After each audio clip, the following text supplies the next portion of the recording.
Hello friends, welcome to VK જ્ઞાન સેતુ. આજના આ વિડીયોની અંદર આપણે એન્વાયરમેન્ટલ સસ્ટેનેબિલિટી, જેને આપણે ENS દ્વારા પણ ઓળખીએ છીએ, તેને આપણે ટાર્ગેટ કરીશું. ક્વેશ્ચન નંબર 1 ઉપર વધારે ભાર મૂકીશું, જે 14 માર્ક્સનો ક્વેશ્ચન હોય છે. આ 14 માર્ક્સની અંદર જો ફૂલ માર્ક્સ આવી જાય તો ENS જેવા સબ્જેક્ટની અંદર તમે હાઈ સ્કોર કરી શકો છો, as well as you can crack your exam very confidently. So we will target today in today's video, that is a question number 1, 14 marks.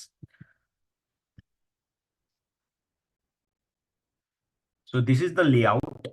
આ આપણું પેપર તમે જ્યારે તમારા હાથમાં આવશે ત્યારે આ રીતેનું ફોર્મેટ હોય છે. તેમાં ક્વેશ્ચન નંબર 1 14 માર્ક્સનો હોય છે અને નવા કોડ પ્રમાણે DI02 4 ટાઈમ્સ 0 થી કોડ ચાલુ થતો હશે.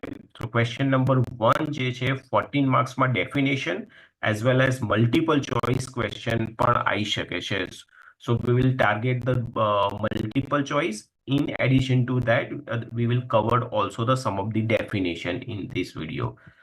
So first of all, first question, troposphere and thermosphere belongs to dash. ચાર ઓપ્શન આપેલા છે: એટમોસ્ફિયર, હાઇડ્રોસ્ફિયર, બાયોસ્ફિયર કે લિથોસ્ફિયર. ટ્રોપોસ્ફિયર અને થર્મોસ્ફિયર ડેશ નું છે, તો આની અંદર આન્સર આવશે એટમોસ્ફિયર, દેટ ઇઝ અ વાતાવરણ. રીઝન એ છે કે troposphere and thermosphere are both layer of the earth atmosphere. એટમોસ્ફિયરની અંદર જ ટ્રોપોસ્ફિયર અને થર્મોસ્ફિયર આવેલા છે. Next question, which type of organism, fungi, bacteria of a forest ecosystem generally called? એમાં આન્સર આવશે decomposer.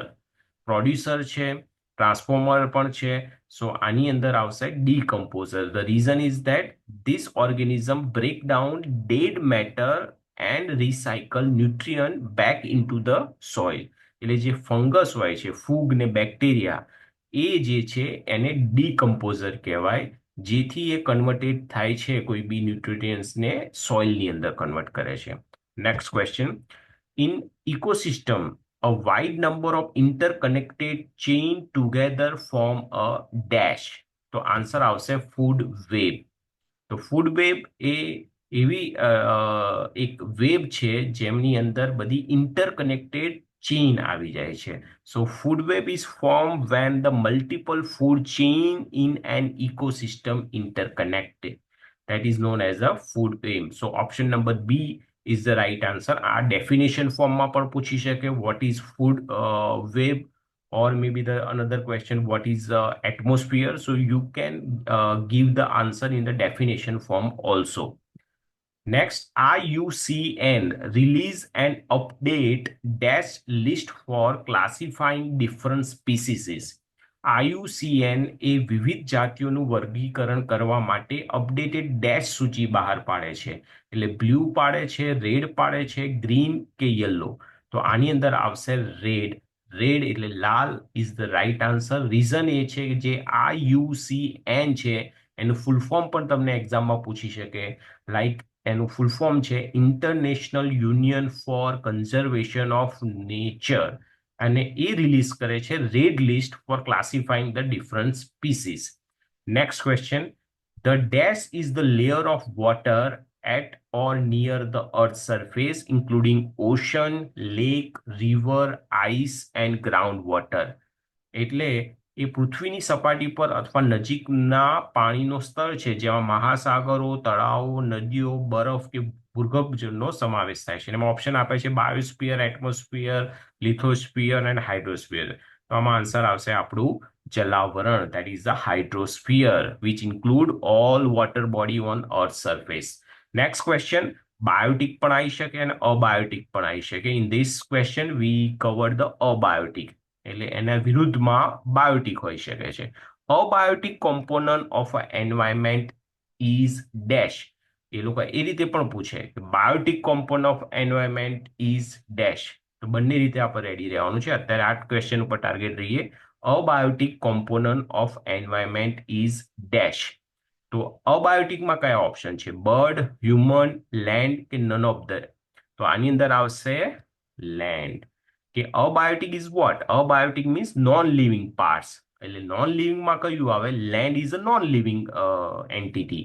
So land, air, water, it is known as a non living entity, non living part. So it's a abiotic. Option number B is the right answer. Next question. Which is not a natural ecosystem? Very simple question. જે કુદરતી ecosystem નથી. ચાર option આપેલા છે: dessert, forest, fishing pond કે none of the above. તો આમાં simple answer છે કે fishing pond, because fishing pond is a man-made, while desert and forest are a natural ecosystem. Next question. Which layer of the atmosphere contain the ozone responsible for absorption of a UV? UV means ultraviolet light. એમાં સ્ટ્રેટોસ્ફિયર આવશે, troposphere આવશે કે મેસોસ્ફિયર કે all of the above? તો answer આવશે આપણું સ્ટ્રેટોસ્ફિયર, because this ozone layer is the stratosphere absorb most of the sun harmful for UV radiation. Next question आइए. Which human activity can decrease the oxygen level present in the atmosphere? So there is option: deforestation, mining, animal hunting કે both A and B. તો આની અંદર આવશે જે deforestation છે એનું ગુજરાતી થાય વન નાબૂદી. એટલે option number A is the right answer. Cutting trees, deforestation reduce the oxygen producing capacity of the forests. That is option number A is the right answer. Definition ફોર્મમાં પણ તમે આને યાદ રાખી શકો છો. બરાબર. Next, study of an interrelationship between organism and their environment is dash. એટલે આમાં ડેફિનેશન પણ આવી શકે. Vote is the ecology? આનો આન્સર આવશે ઇકોલોજી, અથવા પરિસ્થિતિ વિજ્ઞાન કોને કહેવાય? તો ecology is the study of inter relationship between organism and there environment. So that is option number A is the right answer. Next, which of the following required maximum energy? કોને maximum energy ની જરૂર પડે? Primary consumer, secondary consumer, decomposer કે primary producer? તો આની અંદર answer આવશે secondary consumer. The reason is that secondary consumer are higher in the food chain and need more energy to function. So secondary consumer गौण उपभोक्ता is the right answer. Now next, what scientific term is used for the circulation of the essential nutrient? Biogeographic cycle of material કે biogeochemical cycle કે biological cycle? એટલે આની અંદર answer આવશે biogeochemical, because biogeochemical cycle involve the movement of element through biological, geological and chemical process. તો option number D, biogeochemical ચક્ર, એ જે આવશે જે circulation for essential nutrient. Next આગળ વધીએ. Aquatic ecosystem cover approximately how much of the earth's surface? જળચર ecosystem પૃથ્વીની સપાટીનો લગભગ કેટલો ભાગ આવરી લે છે? It's a school education. So you know that what is the answer? It's a 75%, because ocean, lakes and river together cover nearly 3/4 of the earth's surface. Next question. Extinct, critically endangered and vulnerable are category assigned to species by લુપ્ત અને વિવેચનાત્મક રીતે ભયંકર અને સંવેદનશીલ પ્રજાતિઓ શ્રેણીઓ છે જે ડેશ દ્વારા સોંપવામાં આવી છે. કઈ બોડી છે? તો એની અંદર હમણાં જ ભણી ગયા આપણે બોડી કે IUCN is published the red list which classify the species based on the risk of extinction. એટલે લુપ્ત થતી હોય એને રેડ લિસ્ટની અંદર મૂકે છે. કોણ? IUCN. એનું ફૂલ ફોર્મ પણ આપણે આગળ જોઈ લીધું. Next question. Which city has the highest arsenic contamination in drinking water?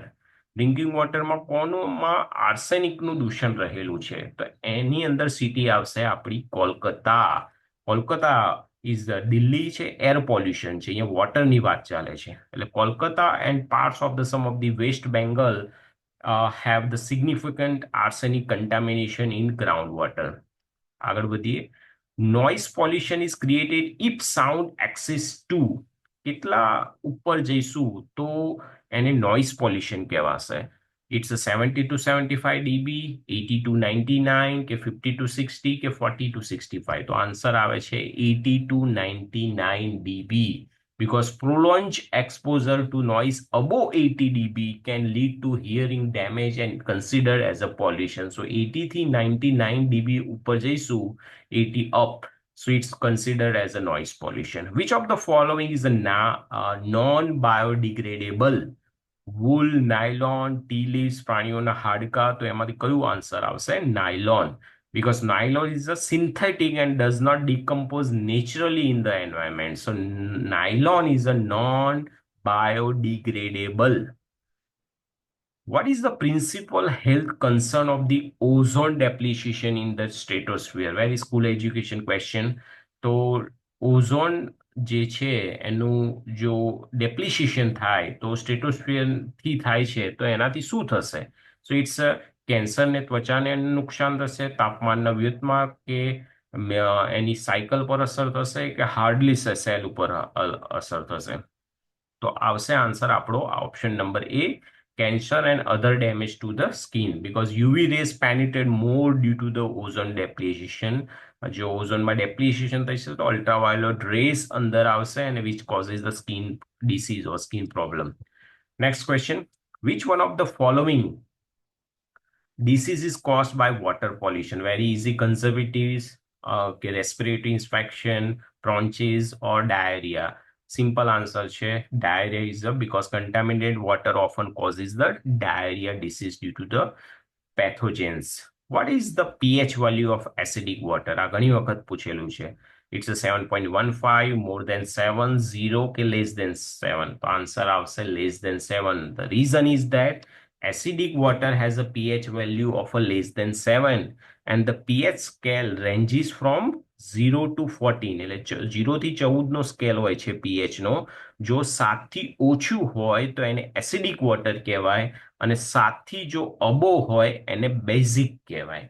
So now last question, the full form of COD means what? COD નું full form શું છે?